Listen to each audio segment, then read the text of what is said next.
আমাদের ট্রেন এখনও 1.5 ঘন্টা বাকি আছে, আর তাই জন্য এদিকে পাহাড়গঞ্জের দিকে আমি চলে এসেছিলাম।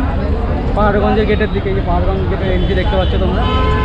এখান থেকে একটু শিক কাবাব নিয়ে নিলাম, কী করবো ট্রেনে যেতে খাবো, মাঝখানে রাস্তা তো পাবো না, ওই জন্য নিয়ে নিলাম। ওখানে যা অর্ডার করবো তার সঙ্গে ফাইল করে খেয়ে নেবো। দিল্লিতেও সন্ধে হচ্ছে, আর এখানকার ওয়েদারটা একটু পলিউটেড, মানে একটু ডাস্টি টাইপের ওয়েদার। চলো স্টেশনে যাই। নিউ দিল্লিতে টোটাল 16টা প্ল্যাটফর্ম আছে, কিন্তু দেখে মনে হয় যেন বিশাল বড়, কারণ এক লাইন দিয়ে সব প্ল্যাটফর্ম, ওই জন্য বিশাল বড় লাগে। হাওড়ায় কী হয়, 2টো ভাগে প্ল্যাটফর্ম ভাগ করা এবং কনজেস্টেড। আর এখানে দেখতে পাচ্ছ একটা লাইনের মাঝখানে একটা করে লাইন আছে, মানে প্ল্যাটফর্মগুলো অনেকটা স্পেস নিয়ে এবং মাঝখানে একটা করে লাইন এক্সট্রা দেওয়া, ওই জন্য এর পরিসরটা অনেকটা বড় লাগে হাওড়া স্টেশনের থেকে। মানে এই পাশ ও পাশ বিশাল দূর, দেখো দেখা যাচ্ছে না, বিশাল দূরে আছে। আর ওখানে ইন্ডিয়ার ফ্ল্যাগ নড়ছে। আর এখন সব রাজধানী ছাড়ার টাইম হয়েছে, সব রাজধানী গ্যাং এখন পরপর ছাড়বে। রাজধানী, শতাব্দী, সব বড় বড় প্রিমিয়াম ট্রেন এখানে আসলে তোমরা দেখতে পেয়ে যাবে। বন্দে ভারতও দেখতে পাবে, কিন্তু এখন বন্দে ভারত আমি দেখতে পাইনি একটাও, কারণ এখন বন্দে ভারত সব বেরিয়ে গেছে। এন্ট্রি টাইম এখন দেরি আছে, সেই 11টা নাগাদ সব ঢুকবে। আর এখানে আমি একটা তেজস এক্সপ্রেস দেখতে পাচ্ছি।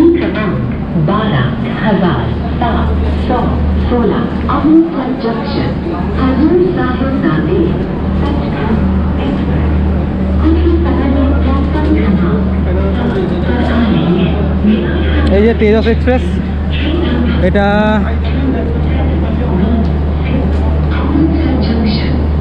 ভুবনেশ্বর নিউ দিল্লি তেজস, ভুবনেশ্বর নিউ দিল্লি তেজস নয়, হয়তো রাজধানী এক্সপ্রেস তেজসের কোচ লাগিয়েছে, বোঝা যাচ্ছে না। এই যে হাওড়া নিউ দিল্লি রাজধানী এক্সপ্রেস এখানে দাঁড়িয়ে আছে, আর এর পাশে আছে হচ্ছে শিয়ালদা নিউ দিল্লি রাজধানী এক্সপ্রেস, দুটো পাশাপাশি দাঁড়িয়ে আছে। প্রায় একই সময় এদিক ওদিকে, প্রায় সময় একটু এদিক ওদিকেই ছাড়বে, একই সঙ্গে প্রায় এদের টাইম। হ্যাঁ, আমাদের ট্রেন দেবে 15 নম্বর প্ল্যাটফর্ম থেকে, মানে এখন যেখানে হাওড়া রাজধানী দাঁড়িয়ে আছে সেই প্ল্যাটফর্ম থেকে আমাদের ট্রেনটা ছাড়বে।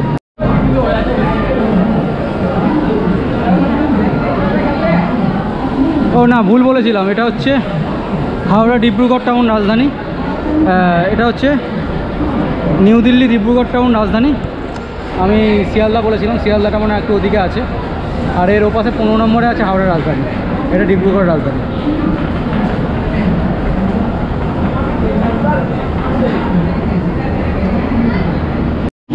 এখন বাজে 5:42, আমাদের ট্রেন ঠিকঠাক টাইমে ছেড়ে দিয়েছে নিউ দিল্লি থেকে। আর ওদিকে দাঁড়িয়ে আছে নিউ দিল্লি রাঁচি গরিবরথ এক্সপ্রেস। চলো, আমাদের অন্তিম যে জার্নি সেটা শুরু হয়ে গেছে। আর কি, টাটা নিউ দিল্লি, আবার অন্য সময় দেখা হবে। দিল্লিতে আসলে অনেক প্যারালাল রেস দেখা যায়, তো আমাদের পূর্বাশ্রাতে এখন প্যারালাল রান হচ্ছে লখনৌ নিউ দিল্লি আগ্রা ক্যান্ট এক্সপ্রেসের। এই দেখতে পাচ্ছ আমাদের সঙ্গে প্যারালালি যাচ্ছে, এটা আশা করি লখনৌ থেকে এসছে নিউ দিল্লিতে, এবার নিউ দিল্লি থেকে আগ্রা ক্যান্ট যাচ্ছে ওয়াপ 7 লোকোমোটিভের সাথে। ওদিকে আবার একটা ট্রেন নিউ দিল্লি স্টেশন ঢুকছে, খুব বিজি রেলওয়ে স্টেশন একটা।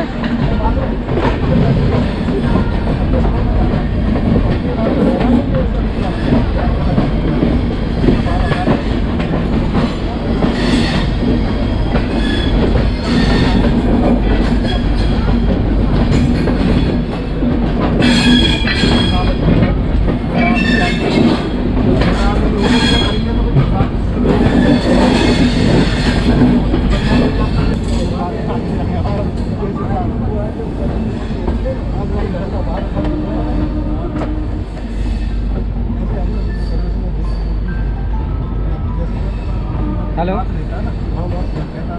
না 3 তারিখ অফিসে এ আছে তোমার তাপসদা।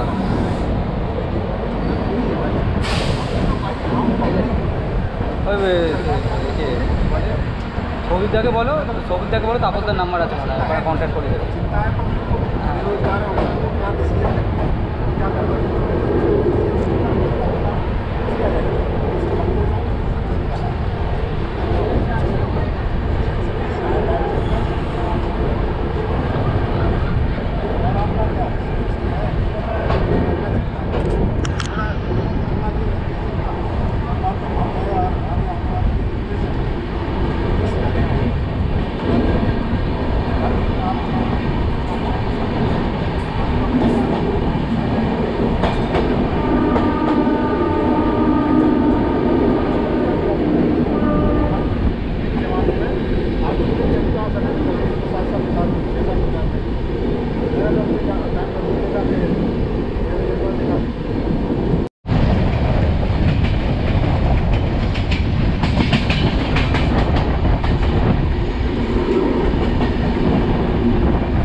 এই লাইনটা চলে যাচ্ছে হযরত নিজামুদ্দিনের দিকে সোজা, আর আমরা চলে যাচ্ছি গাজিয়াবাদের দিকে। এই লাইনটা,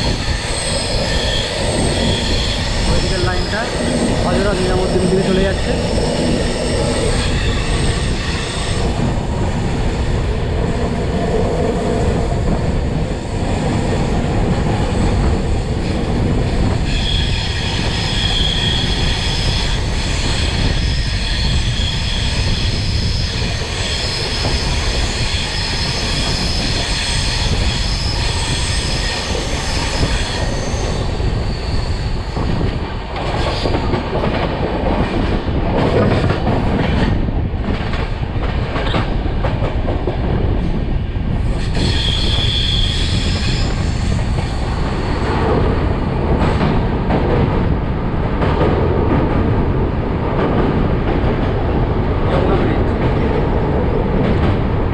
নদীর ওপর ব্রিজ।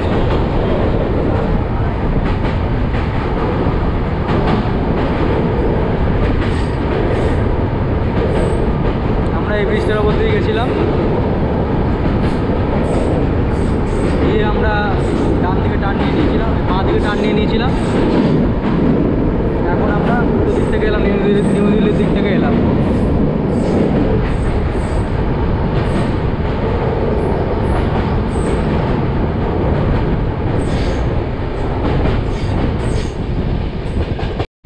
আনন্দ বিহার টার্মিনাস।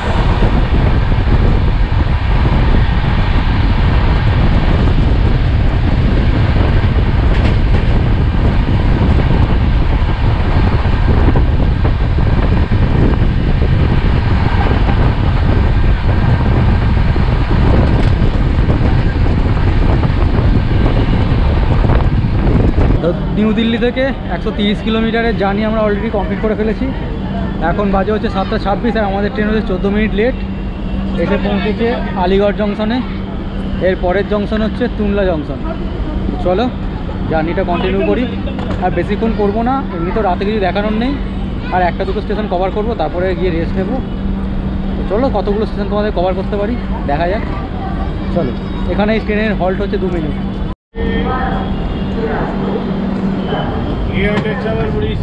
আর আলিগড়কে জংশন বলা হয় কারণ ওর থেকে একটা রাস্তা চলে যাচ্ছে টুনলার দিকে, আর একটা রাস্তা চলে যাচ্ছে মুরাদাবাদের দিকে, তো এই জন্য এটা জংশন বলা হয়। তো আমরা এখন চলে যাবো টুনলার দিকে।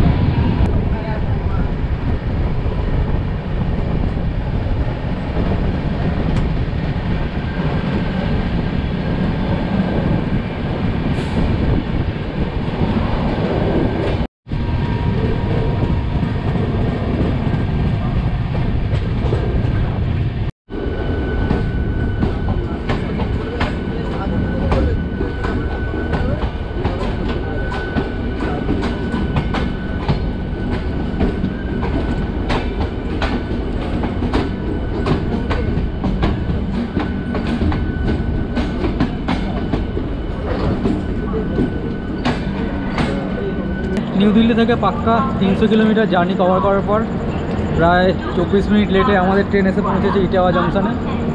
ইটাওয়াকে জংশন বলা হয় কারণ এখান থেকে 3 জায়গায় লাইন যায়, একটা হচ্ছে কানপুরের দিকে, একটা হচ্ছে উরি হয়ে বিন্দের দিকে, আর একটা হচ্ছে কারহালের দিকে। তিনটে লাইন এখান থেকে তিন দিকে চলে যাচ্ছে, এই জন্য এটাকে জংশন বলা হচ্ছে। এবং খুব ভালোই একটা জংশন, বড়ই জংশন। তো চলো আজকের মতো এই পর্যন্তই। আজকে আর কিছু দেখাবো না, আবার কালকে সকালে দেখা হবে, কারণ এবার খাবো দাবো, খেতে রেস্ট নেবো, এমনিও টায়ার্ড হয়ে গেছি। চলো আবার কালকে সকালে দেখা হচ্ছে।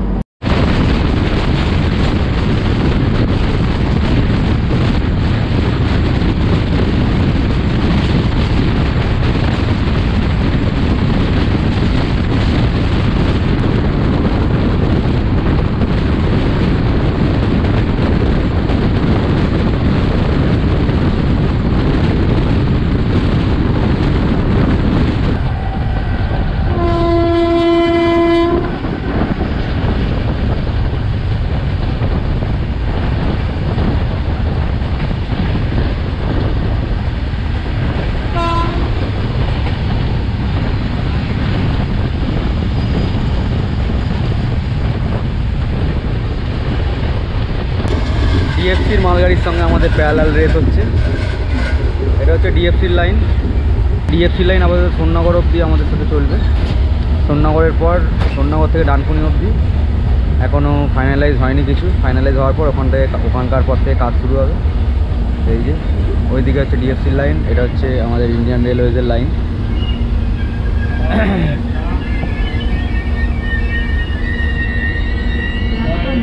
কিলোমিটারের জার্নি কমপ্লিট করার পর আমরা ভেরিয়ন সোন যে বিহারের স্টেশন আছে সেখানে আমরা চলে এসেছি। আর ট্রেন আছে আমাদের এখনও 24 মিনিট লেট। চলো সামনের দিকে এগোনো যাক, দেখা যাক কী হয়। স্টেশনের পরেই আসবে হচ্ছে সোন নদী, যেটা বিহারের সবচেয়ে বড় নদী, এবং এর ব্রিজটার দৈর্ঘ্যটা অনেকটা তোমাদের দেখাবো। চলো, সোন নদীর ওপর ব্রিজ, আর ওদিকে ডিএফসি ব্রিজটা দেখা যাচ্ছে।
ডিএফসি লাইনের কাছ থেকে মানে ইস্টার্ন ডেডিকেটেড ট্রেন করিডোর।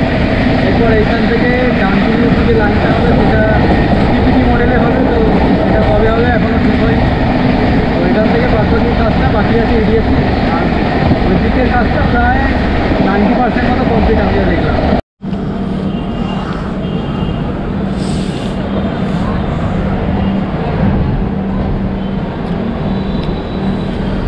এখন বাজে 9:32। আমাদের ট্রেন গয়া স্টেশন ছেড়ে দিল। আর নিউ দিল্লি থেকে গয়া স্টেশনের দূরত্ব হচ্ছে 992 কিলোমিটার। আমাদের ট্রেন এখনও 24 মিনিট লেটে চলছে। আর এই হচ্ছে গয়া স্টেশন। এরপর ট্রেন কোডারমা হয়ে ঘাট সেকশানে ঢুকবে। তো তখন আবার দেখা হচ্ছে তোমাদের সাথে। ঘাট সেকশানে ব্যাপক লাগে ট্রেন যখন ঢোকে। চলো,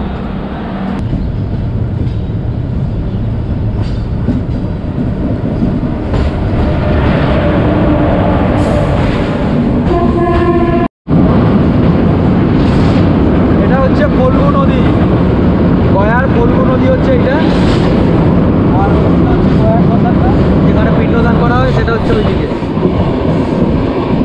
ওই যে দেখা যাচ্ছে ওই জায়গাটা যে পিন্ডদান করা হয়।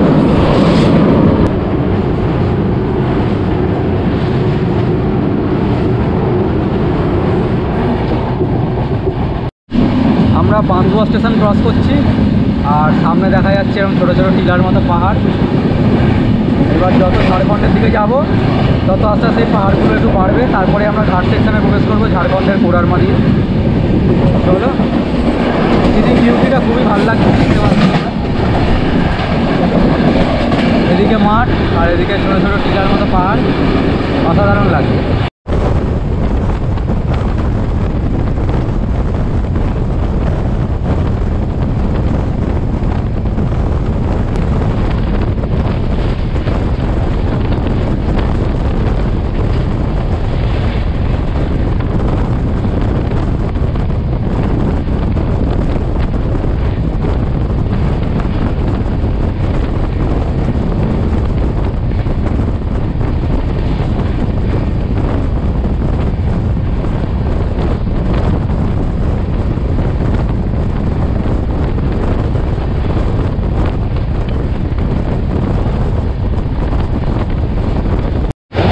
ওই দূরে পাহাড়ের মাথায় একটা মন্দির দেখা যাচ্ছে, মানে একটা বড় পাথরে, পাহাড়ের মাথায় একটা বড় পাথর আছে, সেই পাথরের ওপরে একটা মন্দির, মানে গুম্ফা টাইপের দেখতে পাচ্ছি, ক্যামেরায় বোঝা যাচ্ছে না, মানে এই টিলাটার ওপরে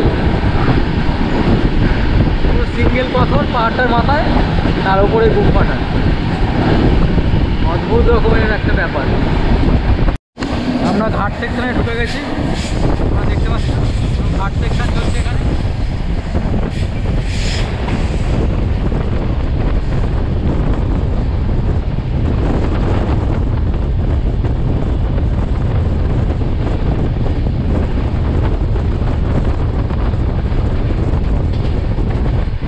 নিচে ধান ক্ষেত আর দূরে পাহাড়।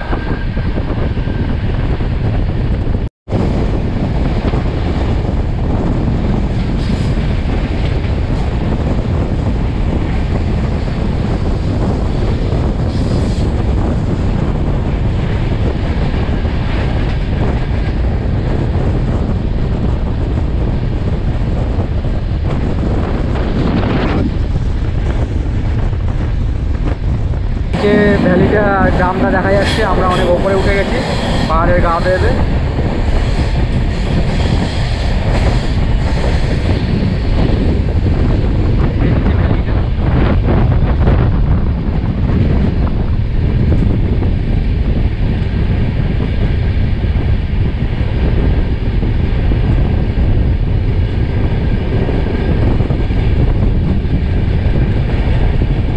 ট্রেন টানেলে ঢুকে যাবে, এই ঘাটিটা টপকানোর জন্য টানেল ক্রস করে ওর পাশে চলে যাবে, এই পাহাড়টা টপকে যাবে।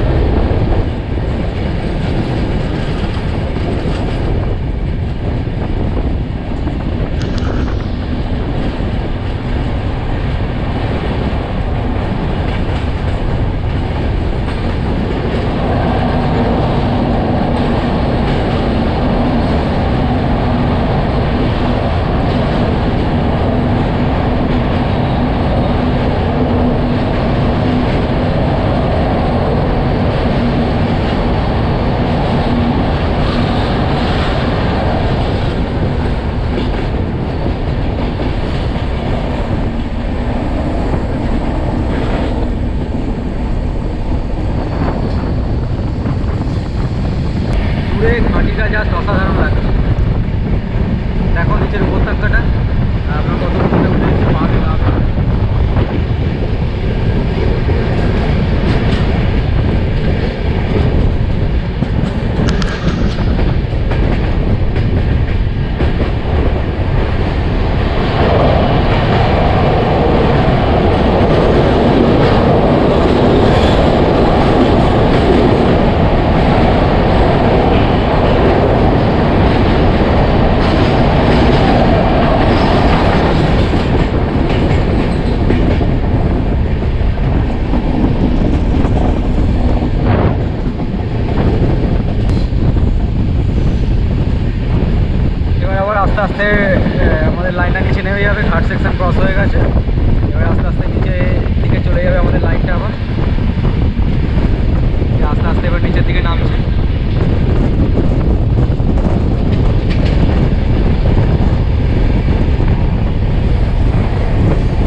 চারটে টানেল আসছে। এই নিয়ে মোট 3খানা টানেল ক্রস করলাম এই টানেলটা নিয়ে। আর এখানে কাশফুল ফুটে আছে। টানেলগুলোর দৈর্ঘ্য হয়তো 200 মিটার, 100 মিটার, 50 মিটার এরকম করে করে।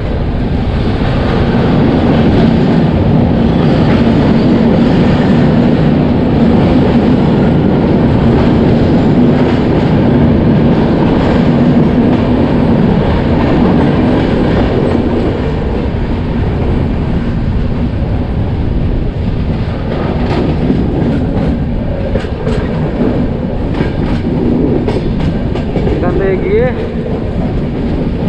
লাইন সোজা হয়ে গেছে, লাইন নামছে, ডাউনে নামছে। দেখতে পাচ্ছ কিনা জানি না, সোজা ডাউনে নেমে এখান থেকে সোজা। এটা একটা ছোট পাহাড়ি স্টেশন, দিলবা নাম, দিলবা।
প্রায় 1068 কিলোমিটারের জার্নি কভার করে নিউ দিল্লি থেকে আমরা এসে পৌঁছেছি এখন কোডারমা জংশনে।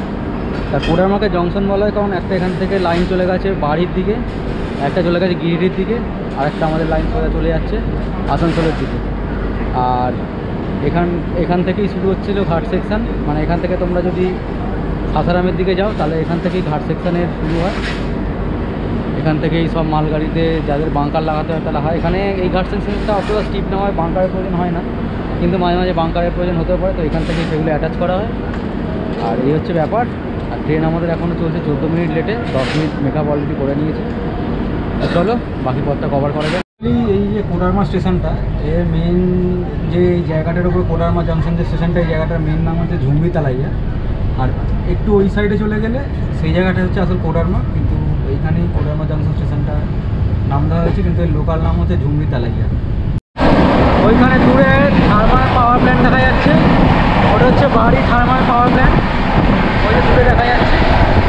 দুটো কুলিং টাওয়ার, খুব ভালো কষ্ট হয়ে যাচ্ছে কুলিং টাওয়ার দুটো। আর এখানে যে চিমনিটা আছে, একটা ছোটোখাটো থার্মাল পাওয়ার প্ল্যান্ট হচ্ছে বাড়িতে আছে। এই যে কয়লা নিয়ে যাওয়ার, এই মালগাড়ি কয়লা নিয়ে যায় নিয়ে আসে এই লাইনটা দিয়ে থার্মাল পাওয়ার প্ল্যান্ট। এই লাইনে অনেক জায়গায় কিন্তু ফেন্সিংয়ের কাজ কমপ্লিট হয়ে গেছে। অনেক জায়গাতে মানে প্রায় 40% 50% জায়গায় লাইনের পাশে ফেন্সিংয়ের কাজ কমপ্লিট হয়ে গেছে, তোমার কাজ চলছে। ওই যে দূরে পরেশনাথ হিলস দেখা যাচ্ছে, ক্যামেরায় কতটা আসতে জানি না, কিন্তু ওই দূরে দেখা যাচ্ছে এখান থেকে পরেশনাথ হিলস।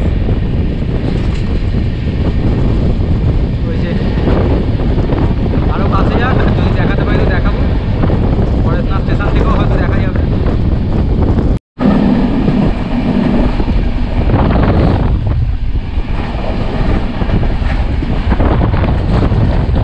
দেখা যাচ্ছে পরেশনাথের হিলস, একদম হালকা ক্যামেরায় বোঝা যাচ্ছে কিনা জানি না। এই যে ডিপ যে পাহাড়টা আছে তার পেছনে একদম হালকাভাবে আছে পরেশনাথের পাহাড়, মানে এই সামনেগুলো নয়, তার পেছনে একটা হালকাভাবে আকাশের সাথে প্রায় মিশে গেছে।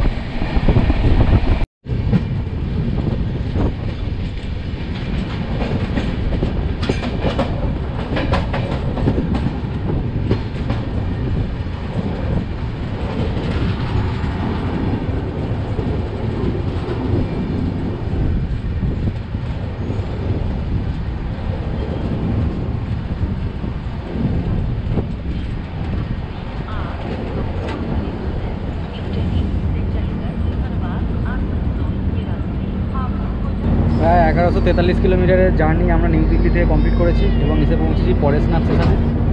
আর পরেশনাথ স্টেশনের এই সাইডটা করে আছে, এই সাইডটা করে আছে পরেশনাথের হিল, এখান থেকে তোমরা যেতে পারো। আর ওখানে উপরে আছে শিবের মন্দির। অন্য কোনো ব্লগে যদি সুযোগ পাই তো তোমাদের পরেশনাথ হিলসও দেখাবো। এখন তো জার্নি এই সময় শুরু, আস্তে আস্তে সব চলতে থাকবে। এসব ছোটোখাটো ট্রিপও আমরা করবো। এই হচ্ছে পরেশনাথের স্টেশন, ছোটোখাটো স্টেশন।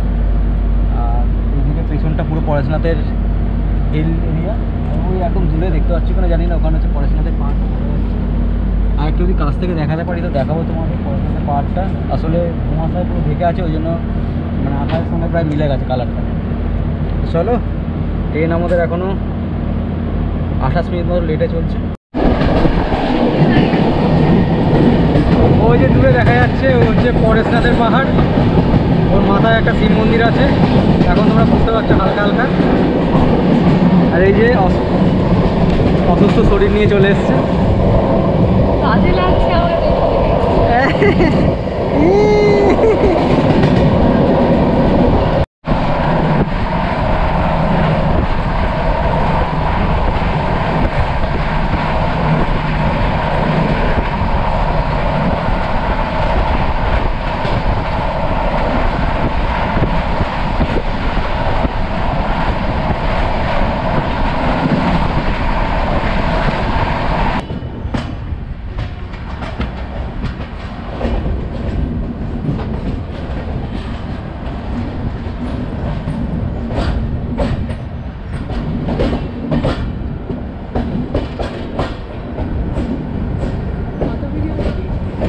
1191 কিলোমিটার জার্নি শেষ করার পর আমরা এসে বলছি ধানবাদ। গাড়ি এখানে 25 মিনিট লেট। আর ধানবাদকে জংশন বলা হয় কারণ ধানবাদ থেকে 3টে জায়গায় লাইন আলাদা হয়ে যাচ্ছে। একটা চলে যাচ্ছে চন্দ্রপুরা হয়ে বোকারোর দিকে, একটা চলে যাচ্ছে সিন্ধির দিকে, আর একটা চলে যাচ্ছে আসানসোলের দিকে। তো আসানসোলের দিকেই আমরা এখন যাব। আর ট্রেন তো তোমাদের বললামই 24-25 মিনিট লেট আছে, মানে ওই লেটেই চলছে, এক্সট্রা কোনো লেটার হয়নি। চলো সামনে এগোনো যাক। আর ধানবাদের পরেই পড়বে একদম ওয়েস্ট বেঙ্গলের মধ্যে ঢুকে যাবে গাড়ি। আর ধানবাদের পরেই পড়বে ওয়েস্ট বেঙ্গলের আসানসোল জংশন। আসানসোল জংশন হচ্ছে ওয়েস্ট বেঙ্গলের ফার্স্ট স্টপেজ এই ট্রেনে। ये वीडियो कैमरा थोड़ा इधर भी कैमरा है, इधर भी कर ले, इधर भी कर। हसीना चौक का भी ले। गली रेल का पटरी में क्या है? रेल का पटरी हम बनाते हैं ना। अरे भाई दे नहीं देगा, गली कैमरा कर लेगा। ए भाई दे भाई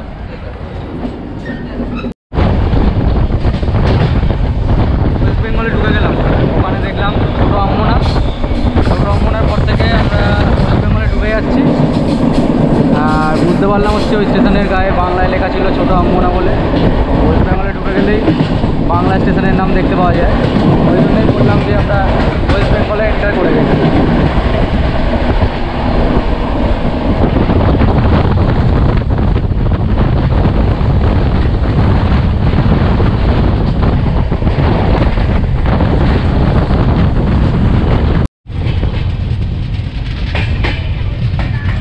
এটা হচ্ছে সীতারামপুর। সীতারামপুরে ওখান থেকে পাটনা থেকে যে লাইনটা আসছে আর ধানবাদ থেকে যে লাইনটা আসছে, সেই দুটো লাইন সীতারামপুরে এসে একসঙ্গে হয়ে আসানসোলের দিকে যাচ্ছে। কিন্তু আসানসোলটাকেই জংশন বলা হয়, সীতারামপুরটাকে বলা হয় না, আমাদের বালির মতো। তো এই হচ্ছে সীতারামপুর জংশন।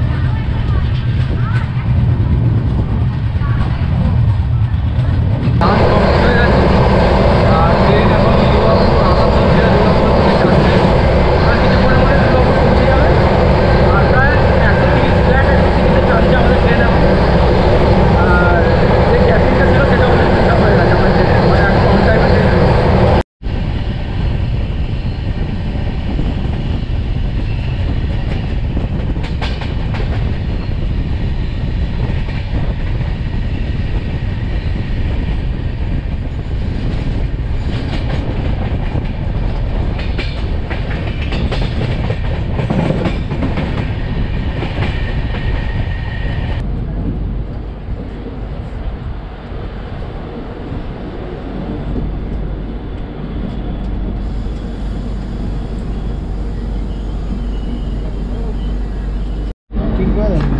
প্ল্যাটফর্ম ছোট পড়ে গেছে ট্রেনের থেকে,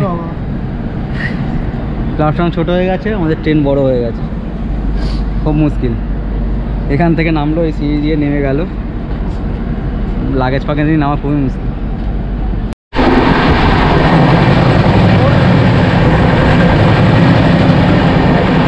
কলকাতা জম্মু তাবি, কলকাতা স্টেশন যাচ্ছে ট্রেনটা, কলকাতা স্টেশন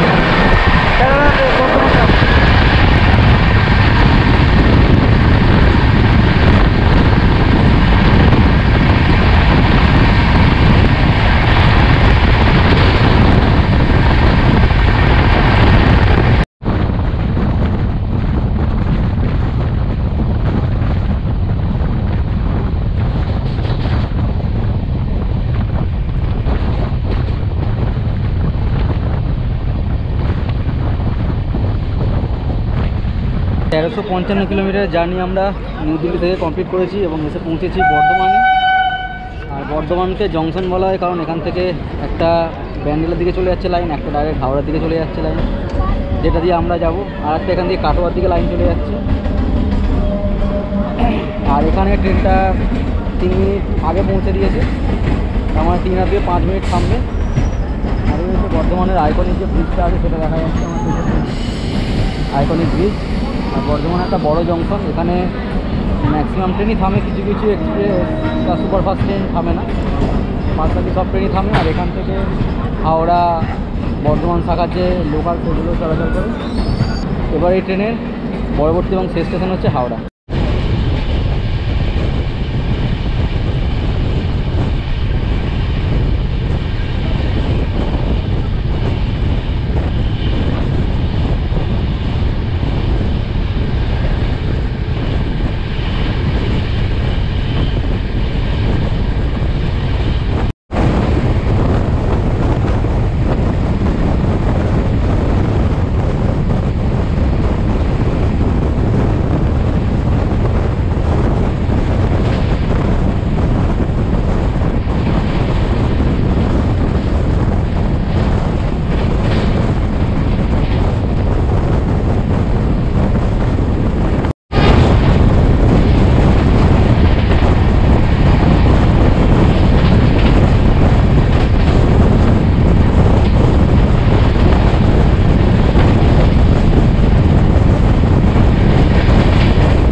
ওই দিক দিয়ে শিয়ালদা লাইন বেরিয়ে গেল, আর এইটা চলে গেল বালির দিকে।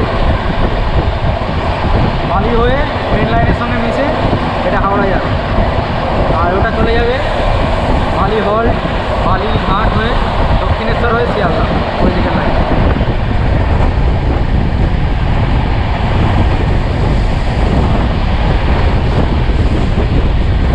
তো এখন বাজে 4:48, আর 10 মিনিট 12 মিনিট আগে আমাদের ট্রেন হাওড়ায় ঢুকিয়ে দিয়েছে। মোটের ওপর সব কিছু ঠিকঠাকই হয়েছে, আমরা শরীরটা একটু খারাপ না করে সব কিছু ঠিকঠাক হয়েছে। তো আমাদের কেদারনাথ, বদ্রীনাথ, তুঙ্গনাথের জার্নি এখানেই শেষ হচ্ছে, আবার পরে অন্য কোনো জার্নি শুরু হবে। ততক্ষণ তোমরা পাশে থেকো। Tata, bye bye, take care.